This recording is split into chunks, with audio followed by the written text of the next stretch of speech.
Muy buenas y bienvenidos a un nuevo episodio del podcast de vuestro podcast Estrategas del Trail y Run. Y hoy, como todas las semanas, traemos un nuevo episodio, pero esta vez, la verdad que tengo el placer de tener junto a mí, junto a vosotros, a una grandísima persona, un grandísimo profesional y además, ya no sé que solo sea un grandísimo profesional, sino es que encima tenemos el orgullo de tenerlo trabajando y ayudando a todos los deportistas dentro del equipo de estrategas del trail y run, dentro de uno de los apartados que muchas veces no controlamos, pero sobre todo en la parte de larga distancia aún cobra más importancia por uno de los grandes detalles, que es...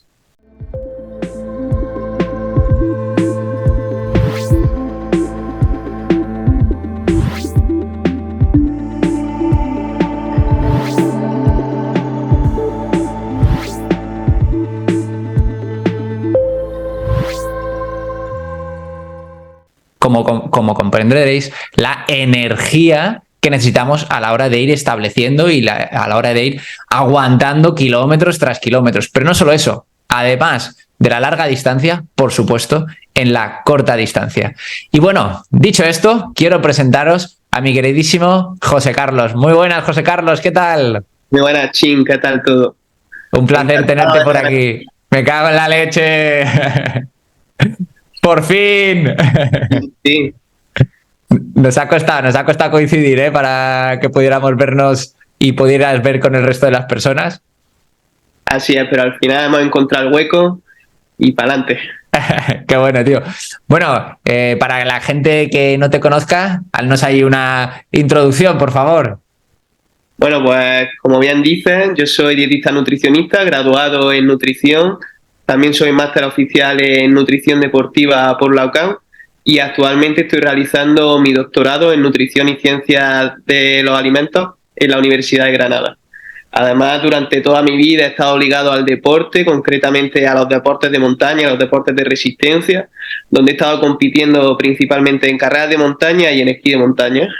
He tenido la oportunidad de ser deportista de alto rendimiento al competir en campeonatos nacionales junto a la selección andaluza y bueno, lo que busco ahora es aplicar todos estos conocimientos y la experiencia como deportista en ayudar a otra gente a conseguir sus objetivos y estando en el equipo de estrategas creo que es el lugar ideal para ayudar a toda esta gente.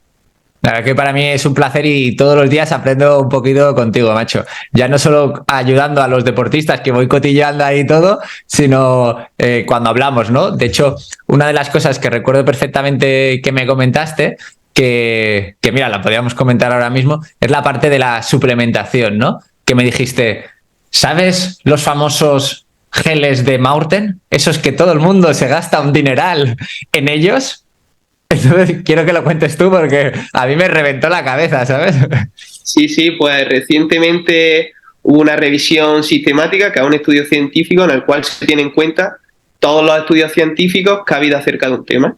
En este caso era acerca de la tecnología hidrogel, que es la que utilizan los geles de Maurten y la bebida de Maurten. Y lo que se vio básicamente fue que no presentaba ninguna ventaja adicional a lo que ya existe en el mercado, debido a que no se mejora la absorción intestinal del hidrato de carbono, por lo que al final no hay ningún beneficio ni en mayor oxidación de hidratos de carbono, ni en lo que nos interesa realmente, que es rendimiento. Claro. Entonces aquí ya la gente se puede ir, te dicen, vale, aquí ya hemos acabado, ya el podcast ya me ha servido. Hijos de puta, hablando mal y claro, ¿no? Me está gastando el dinero porque sí, pero bueno, ya se pueden ahorrar unos eurillos, ¿no? Y José Carlos, ¿qué otras opciones tendrían? Porque ahora, claro, a mucha gente, como a mí me sucedió, ¿no? Claro, a mí me reventaste la cabeza. Yo, a ver, pero espérate, que el otro día me gasté un dineral en los geles para ir a una carrera y ahora vienes y me dices que no es necesario, que no funcionan tanto. Entonces, ¿qué otras opciones tendríamos? Bueno, pues lo fundamental es que sean múltiples transportadores que se usen tanto maltodextrina como fructosa y principalmente en proporción 2:1. Por cada gramo de fructosa se utilizan 2 gramos de maltodextrina. Y eso es muy fácil de encontrar o de hacerlo por nosotros mismos, simplemente comprando por un lado esa maltodextrina y por otro lado la fructosa. Lo juntamos en esa proporción, 2:1, y tenemos un producto ideal y cuyo precio es muy, muy económico. Si no queremos formular nosotros mismos esos productos, también si sabemos leer bien las etiquetas, vamos a encontrar productos que tengan esta formulación más baratos que otros de la competencia, que lo que tienen es mucho marketing y hace que abulte ese precio. Claro. Nosotros no podemos hacer la bebida con una composición idónea a un precio muy, muy barato. Claro. Que que todo el mundo lo sepa, ¿no? O sea, ¿qué es la maltodextrina? O sea, como para reducirlo un poco más, o sea, son carbohidratos simplemente. Lo que pasa que tienen esos otros nombres, ¿no? Eso es. La maltodextrina concretamente es un tipo de glucosa, es glucosa. Eso es. Eso es.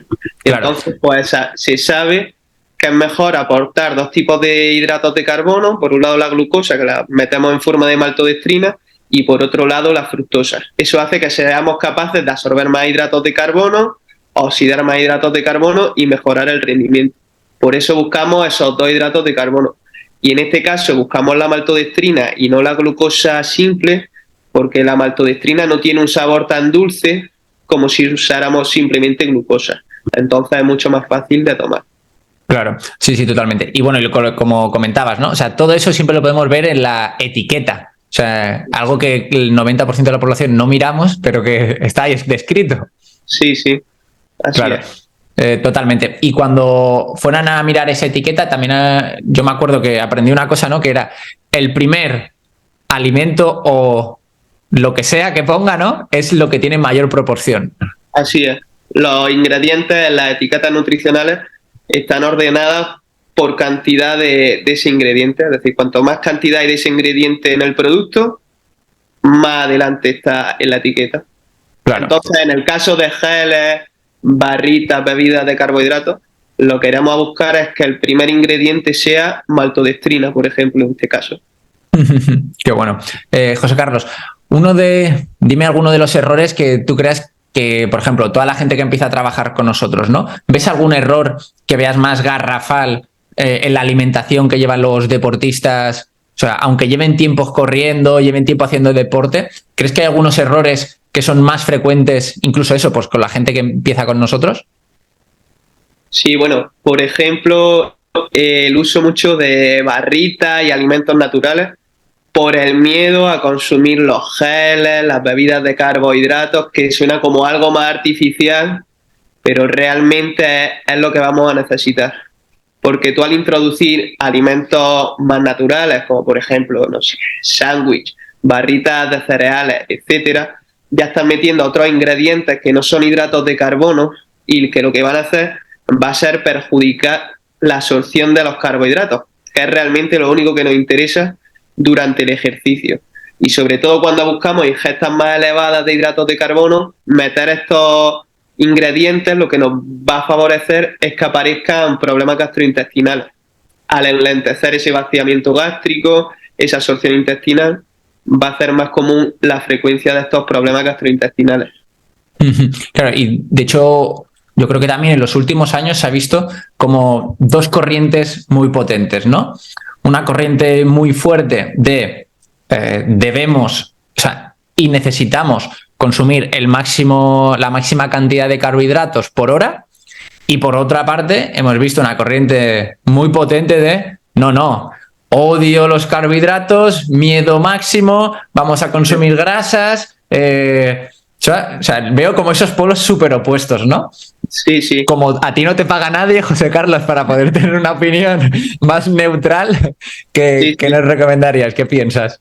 Pues bueno, desde luego la que va hacia una eliminación total de los carbohidratos y basarse en las grasas, esa la descartaríamos por completo, porque el combustible fundamental de nuestro rendimiento durante la actividad física va a ser los carbohidratos, por lo que quitarlos o reducirlos nos va a perjudicar no solo al rendimiento, sino que también va a poder comprometer nuestra salud incluso, al no darle a nuestro cuerpo lo que realmente necesita y someterlo a un estrés muy grande.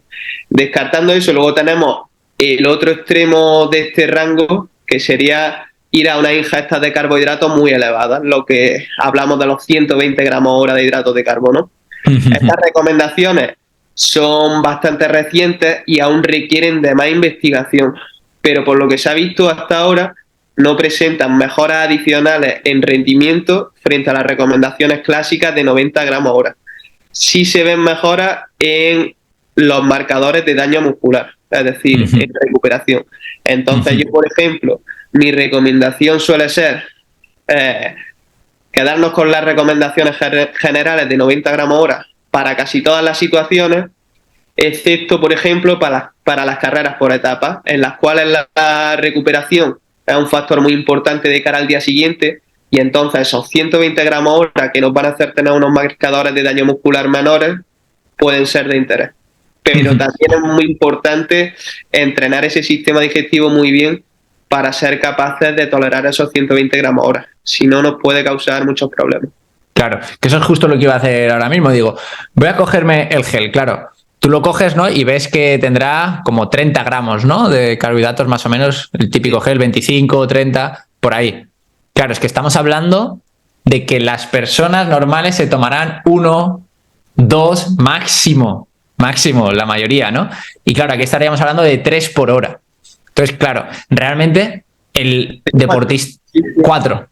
4, exacto, para llegar a 120, 4. Claro, el deportista medio ni se lo plantea llegar a 4 geles por hora. Sí. Pues eso es un proceso que, como todo, requiere una adaptación, y es muy importante saber el punto desde el que partimos y empezar a ir progresando de forma progresiva, obviamente, hasta alcanzar los niveles de ingesta óptima que nos interesen para esa competición, ya sea 90 gramos hora, 120, o los máximos que lleguemos a tolerar antes de la competición. Claro, que eso pues justamente sería lo que hablábamos, ¿no? O sea, el entrenamiento del sistema digestivo, que muchas veces no controlamos, ¿no? Simplemente nos basamos en el pilar del entrenamiento que obviamente necesitamos, pero luego como iniciaba, ¿no? Yo el podcast de hoy, y a medida que haces más kilómetros, joder, la alimentación empieza a cobrar un papel aún más importante. Así es. Sí. A mayor duración es que la alimentación, la nutrición, se convierte en el determinante principal del rendimiento, principalmente en ultradistancia. Si no eres capaz de comer lo que tienes que tomar, no es que vaya a llegar antes o después, es que puede ser que directamente ni llegue. Entonces, es un factor crucial. Claro. Entonces, dentro de la competición lo que buscaríamos es, o sea, realizar durante los entrenamientos e ir creando ese hábito e ir entrenando nuestro cuerpo para que consiga aumentar al máximo el número de carbohidratos, ¿no? Poder digerir el número máximo de carbohidratos y luego llevarlo eso a la competición. Así es, sí. Ir trabajando cada semana, aumentando un poco esa ingesta de carbohidratos para mejorar la digestión, la absorción. También se mejora la oxidación de los hidratos de carbono, de cara a que en la competición seamos capaces de ir a los niveles de ingesta que sabemos que son óptimos. Claro. Y, por ejemplo, nos iríamos al polo opuesto. ¿Tendría sentido realizar, por ejemplo, entrenamientos en ayunas a primera hora de la mañana sin haber ingerido nada? Bueno, ahí entraríamos ya dentro de las estrategias low carb, de baja disponibilidad de hidratos de carbono. Pero el entrenamiento en ayunas por sí solo realmente no es una estrategia low carb, ya que durante la noche bajan los depósitos de glucógeno, pero hepáticos, no los musculares, porque el glucógeno muscular solo se utiliza durante el ejercicio. Y para realizar un entrenamiento low carb, el glucógeno que nos interesa que esté bajo es el muscular. Entonces realmente no va a haber mucha diferencia si simplemente hemos realizado una noche en ayunas. Para realizar un verdadero low carb, por ejemplo, lo que habría que hacer es, en un día de doble sesión, por ejemplo, en la primera sesión no se consumen carbohidratos, por lo que los depósitos de glucógeno muscular disminuyen, se hace una comida baja en carbohidratos posterior a esa primera sesión, y ya la segunda sesión sí estamos realmente con una baja disponibilidad de hidratos de carbono. Claro, que eso siempre me ha hecho gracia, ¿no? Porque lo leí hace un montón de años, lo del entrenamiento en ayunas. ¿Cómo es el entrenamiento en ayunas? Hasta que me di cuenta que eso no era verdad, que no era entrenamiento en ayunas fisiológicamente hablando, ¿no? De realmente tú estás perfectamente y puedes hacer ejercicio de forma perfecta y no estás en niveles bajos. Claro. Y José Carlos, ¿tú qué le recomendarías a alguien, por ejemplo, antes de salir a entrenar? ¿Qué podría ser lo típico o algo esencial que podría desayunar o comer antes de una carrera? Bueno, pues de cara a las competiciones, el objetivo, como estamos repitiendo todo el rato, son los hidratos de carbono. Entonces vamos a buscar una ingesta de hidratos de carbono suficiente para reponer ese glucógeno hepático que hemos perdido durante la noche. Entonces, la ingesta no va a ser muy grande, no es necesario. Si hemos realizado una buena carga de carbohidratos las 24 o 36 horas anteriores, pero tampoco muy pequeña. Y vamos a ajustar esa ingesta dependiendo del tiempo que tengamos hasta la competición. Como es de sentido común, para evitar problemas gastrointestinales. Si tenemos 1 hora, pues comeremos bastante menos que si tenemos 4 horas hasta la competición. Justamente las recomendaciones van de 1 a 4 gramos por kilogramo de peso corporal en las 1 a 4 horas previas. Y lo que sí es muy importante es que evitemos 3 cosas, y 2 principalmente. Una es la fibra, porque lo que va a ser enlentecer el vaciamiento gástrico y la absorción intestinal. Eso va a perjudicar en la absorción de carbohidratos y va a aumentar el riesgo de que tengamos problemas gastrointestinales durante la carrera. E igualmente va a pasar con la grasa. Entonces, esos 2 grupos de alimentos los vamos a eliminar. Entonces, por ejemplo, en vez de pan integral, vamos a buscar pan blanco. En vez de pasta y arroces integrales, vamos a buscar versiones blancas. Vamos a evitar frutas y verduras. Por ejemplo, las frutas las podemos meter en forma de zumo, que no tienen el efecto de la fibra. Y las grasas, pues también las vamos a evitar. También disminuiremos un poco la ingesta proteica, sin llegar a eliminarlo. Claro, qué bueno, tío. A mí la verdad que una de las cosas que me ha sorprendido y gratamente, ¿no? Bueno, en realidad es sorpresa, pero no es sorpresa. Pero sobre todo ha sido la reacción que ha habido, ¿no? En una de nuestras deportistas, de Marta. Entonces me sorprendió mucho el otro día que estuvimos en una sesión en directo con toda la gente del equipo, que cogió rápidamente y dijo: chim, chim, chim, estoy encantada con José Carlos, o sea, no sabes el cambio que estamos teniendo, o sea, brutal, me siento súper bien, con energía a los entrenamientos y además estamos perdiendo peso. Y yo, ostras, o sea, ya sé los resultados que estás teniendo, ¿no? Porque lo estamos viendo y los estamos comentando, pero claro, a mí me hizo mucha ilusión porque fue en plan, estamos ahí un montón de gente y fue, por favor, déjame un segundo que... Así es, justamente esta mañana me ha escrito porque hoy es como el día de seguimiento. Hacemos seguimiento, bueno, aparte de a nivel diario, que tienen siempre contacto nivel WhatsApp conmigo para resolver cualquier duda, semanalmente hacemos un seguimiento de la composición corporal y algo más exhaustivo. Y él justamente me ha escrito súper contenta por los valores de composición corporal que ha dado, diciéndome que se está acercando o incluso mejorando los valores que tenía antes de ser madre. Hostia, sea, claro, qué bueno, qué bueno, qué bueno. Mejor que nunca. Y eso, pues a mí, la verdad, que me hace sentirme súper orgulloso. Claro, es una satisfacción brutal, ¿no? Porque, sobre todo, las personas que asesoramos, ¿no? O sea, no son gente de 15, 20 años, que es súper fácil cambiarles la composición corporal, ¿no? O sea, son gente, pues ya más mayor, que tienen 2 objetivos. O sea, mejorar a nivel de entrenamiento, que eso, pues ya lo hacemos, consiguen sus objetivos y consiguen establecer esa vida deportiva con lo que es su realidad, ¿no? Y luego, además, a través de la nutrición que incorporamos contigo, claro, consiguen ver, joder, yo es que hago ejercicio y hay un montón de gente que no baja de peso, ¿no? Joder, no, pero es que yo quiero, además, sentirme mejor conmigo mismo, o sea, verme en el espejo y decir, joder, qué buena estoy o qué bueno estoy, ¿no? Sí, sí. Y no solo con el ejercicio basta, ¿no? Porque la hora del ejercicio es 1 hora, o 2 horas, o 3 horas, pero claro, hay mucho más en el entorno. Así es, a través de la nutrición realmente es donde tenemos la llave de la composición corporal, porque para determinar una composición corporal u otra principalmente va a ser el balance energético, es decir, lo que entra por lo que sale de energía. Y desde la nutrición es de donde tenemos la llave para hacer, por ejemplo, que un deportista mejore su masa muscular, disminuya su porcentaje de grasa, y entonces es un factor muy relevante a tener en cuenta.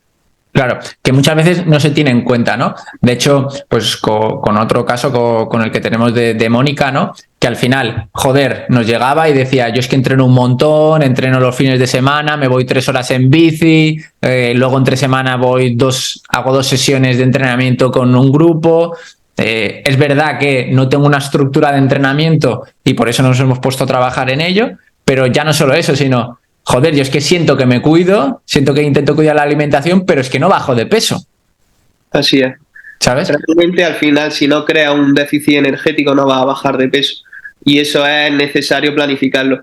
Y en el caso de Mónica, además, como no simplemente tenemos en cuenta como la actividad a nivel global, sino que tenemos en cuenta el día a día, el entrenamiento diario, podemos hacer que esté mucho más adaptado y no le hacemos un día que, por ejemplo, tiene 2 o 3 horas de entrenamiento que acabe con un hambre brutal que haga que pierda las ganas de seguir el plan.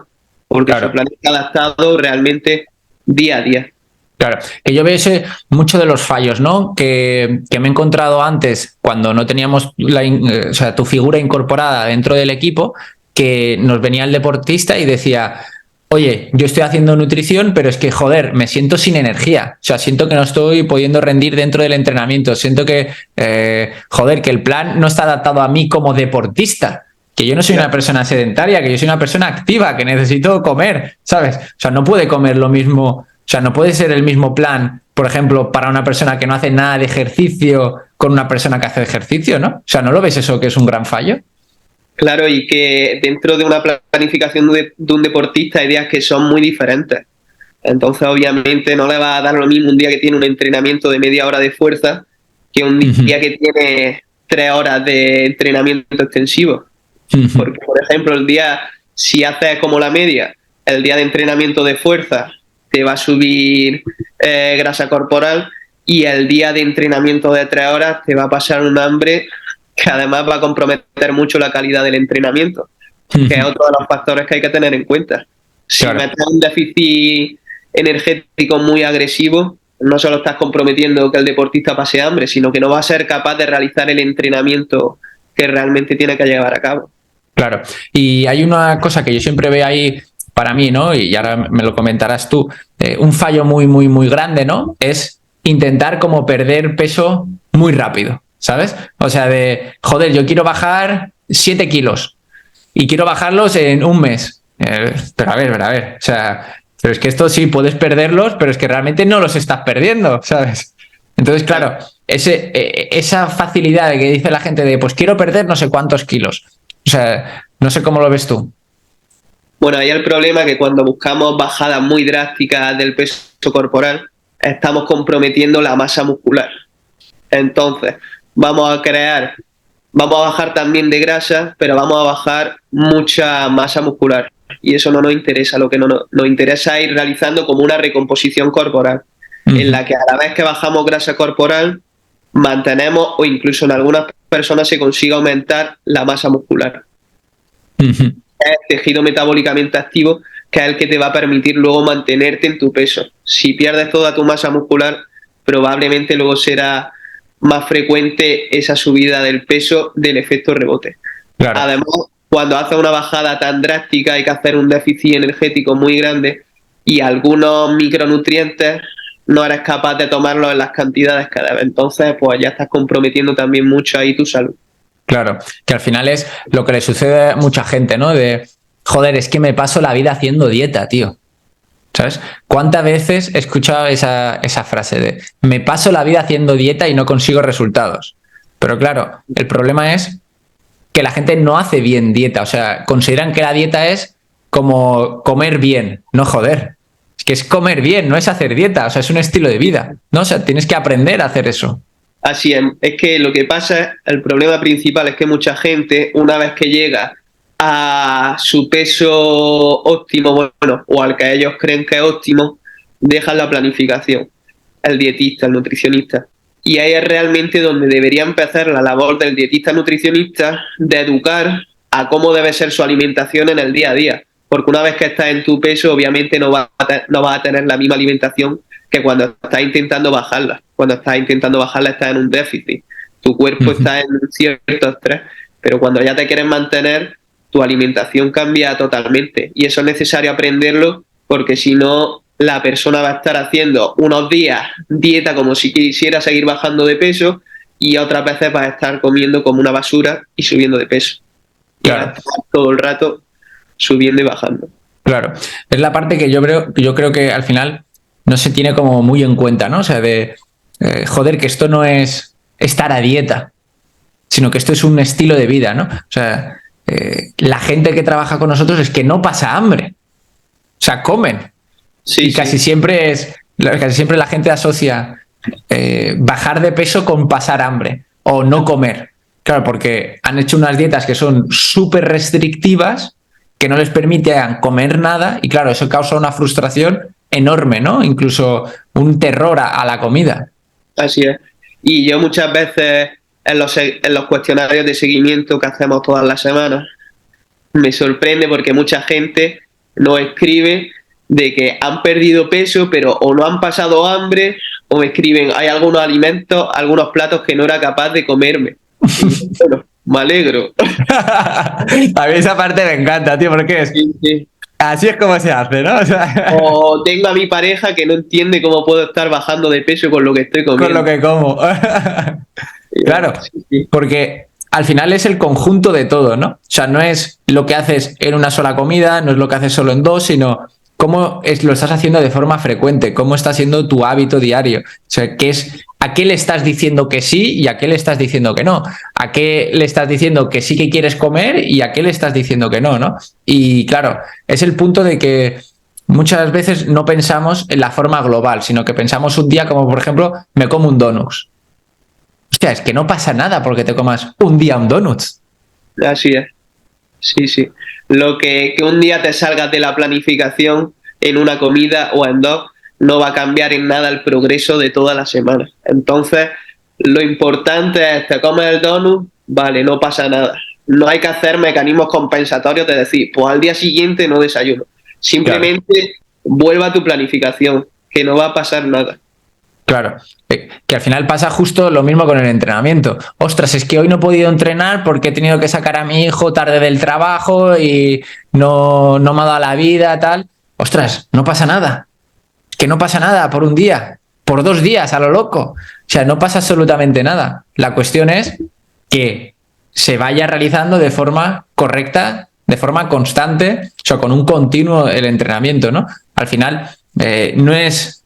Cuando miras una gráfica, ¿no? En el largo plazo, claro, eso no supone nada. Un cambio de esos no supone absolutamente nada. La cuestión es, ¿qué has estado haciendo a lo largo de los días? ¿Qué has estado haciendo a lo largo de todo ese mes, ¿no? Eso es lo que realmente al final marca la diferencia, y creo que aquí es el punto muy importante que estamos consiguiendo en el apartado nutricional y en el apartado del entrenamiento, en conseguir que la gente entienda que esto no es de un día ni de 2 días, sino la línea constante. Así es, sí. Claro. Y dentro de esos puntos, José Carlos, ¿qué crees que es lo que le puede costar más a la gente a la hora de decir, ostras, yo quiero empezar a trabajar con José Carlos, yo quiero introducirme en esto de la nutrición? ¿Qué son los pensamientos que normalmente dicen a la gente? Buah, esto me da pereza, esto no quiero. O sea, ¿qué es lo que se suele... o sea, ¿cuál suele ser la barrera que dice la gente? Nah, yo esto paso. Bueno, pues la que estábamos hablando de que voy a pasar hambre, eso se les quita rápido. Y otra suele ser el de vamos a utilizar un montón de suplementación. Y ese conmigo, bueno, y con cualquier nutricionista deportivo que sea profesional, no va a tener ese problema, porque todo lo que se pueda aportar a través de los alimentos siempre te lo va a dar a través de los alimentos. Y si realmente no necesitas al 100% un suplemento, no te lo va a dar. De hecho, cualquiera de nuestros deportistas que dé su opinión verá como realmente la suplementación que usamos básicamente son carbohidratos, que eso no se podría considerar casi ni suplementación, y principalmente de suplementación ergogénica, cafeína. Aparte de eso hay otros suplementos, pero en la mayoría de los casos no los usamos porque no se aplican a las características del deportista. Si son necesarios, obviamente se van a aplicar, conocemos los protocolos perfectamente y te vamos a dar justamente lo que necesitas en base a tus necesidades. Pero si no, los alimentos están ahí para utilizarlos y no recurrir a estos productos. Claro. Y luego también entramos como en un tipo de dietas, ¿no? Que no son tan comunes, o sea, de planificaciones de la alimentación que no son tan comunes como la que, por ejemplo, hacemos con el caso de Gustavo, ¿no? en la parte de intercambios. Explícanos un poco cómo sería eso. Así es, pues por ejemplo, en el caso de Gustavo, él no quería tener una planificación cerrada de comida y quería más flexibilidad. Simplemente quería saber qué cantidad de cada nutriente debía comer en cada comida. Entonces nosotros le hicimos la planificación y él le damos los nutrientes, la cantidad de kilocalorías, hidratos de carbono, proteínas, grasa que debe meter en cada comida o a lo largo del día, y él a través de una aplicación como la de MyFitnessPal, que la conoceréis mucho, va haciendo su registro y yo le voy dando recomendaciones para que sea capaz de cuadrar las comidas sin problema, y así tiene total flexibilidad. Claro, porque eso es aún más sencillo, ¿no? En su caso, que claro, él ya estaba acostumbrado como a controlar la alimentación y decía, ahora lo que quiere es como controlar solo la parte de calorías en cada sesión, ¿no? Y creo que en su caso fue aún más sencillo para él. Sí, porque no le dimos intercambios como estaba hablando, sino simplemente a los macronutrientes. Nosotros hicimos el cálculo de, por ejemplo, cuántos gramos por kilogramo de hidratos de carbono necesita para este día de entrenamiento. Nosotros procesamos toda esa información y se la damos justamente lo justo que necesita para cuadrar la comida. Hoy necesita 600 gramos de carbohidratos y 80 gramos en el desayuno, junto con el resto de macronutrientes y energía. Y él simplemente tiene que ir a cuadrar eso. Claro.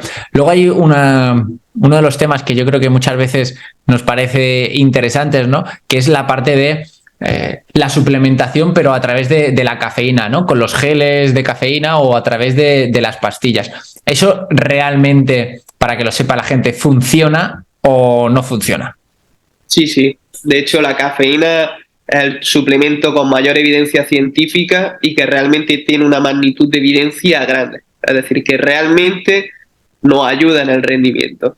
Entonces es muy importante saber cómo utilizarlo, porque hay que utilizar unos protocolos específicos. No vale cualquier dosis, no vale en cualquier momento, no vale en cualquier formato. Entonces es muy importante saber cómo utilizamos la cafeína, porque nos va a ayudar mucho.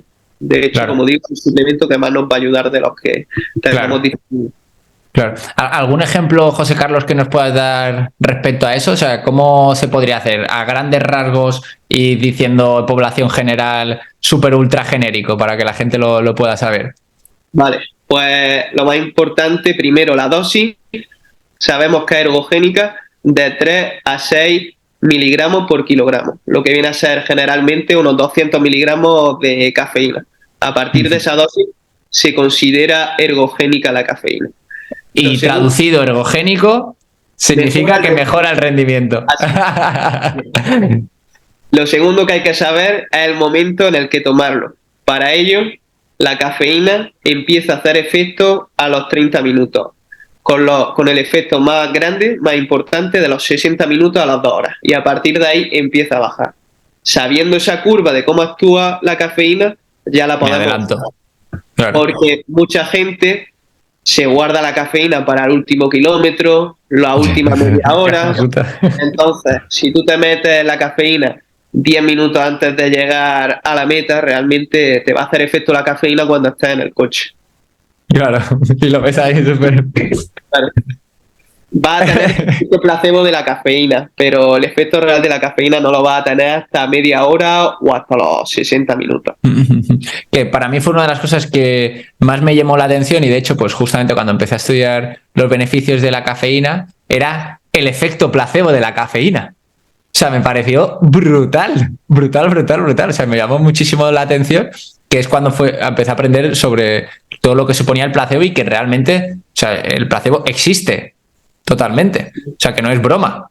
Bueno. Ya. O sea, a mí eso me llamó huevo la atención, tío. O sea, en plan, o sea, ¿cómo puede ser que la gente realmente, bueno, la gente no, las personas, yo me incluyo, o sea, crea que estoy activándome con tomarme un café solo y una mierda, ¿sabes? Y menos cuando somos consumidores de café, ¿no? Pero bueno, es interesante. Sí, el efecto placebo está muy presente con todos los suplementos, sobre todo aquellos sobre los que no hay tanta evidencia científica. Realmente la poca evidencia que hay parece que está más asociada al efecto placebo. que al propio efecto que pueda tener el suplemento en sí. Pero en el caso de la cafeína, realmente tiene un efecto muy importante. Claro. Al final, como todo lo que se escucha desde la homeopatía, ¿no? Que es o sea, que te tomas unas gotitas de algo y parece que vas a mejorar esto la vida en verso, ¿no? Y realmente sí. O sea, esa gotita pues tiene un efecto, pero realmente todo el resto está súper diluido. Así es. Sí. Claro, tío. Qué bueno, José Carlos. Pues nada, un ratito aquí compartiendo contigo y con toda la gente que nos escucha. Espero que hayan aprendido mucho o al menos muy anecdótico, porque tenemos muchas batallitas por aquí por qué contar. Sí, un verdadero placer y bueno, 100% que volveremos a tenerte por aquí. No sé si te gustaría mandarles un último mensaje a todas las personas que nos escuchan. Pues nada, simplemente que si podéis le prestéis mayor atención a la nutrición, que hay pequeñas cosas que son muy sencillas de controlar y que tienen un impacto muy importante en nuestro rendimiento, y que le prestéis atención a lo que supone el 99% de beneficio, que es la alimentación en el día a día, y dejáis de lado el tema de suplementación y ese tipo de cosas que es simplemente un 1%. Entonces, centrarse en las cosas que realmente sabemos que funcionan y que tienen una gran importancia. Claro, en lo que marca realmente la mejoría respecto a todo el resto del parafernalia que al final nos desvía de lo que es realmente importante. Así es. Qué bueno, José Carlos. Muchísimas gracias y nos vemos en próximos episodios.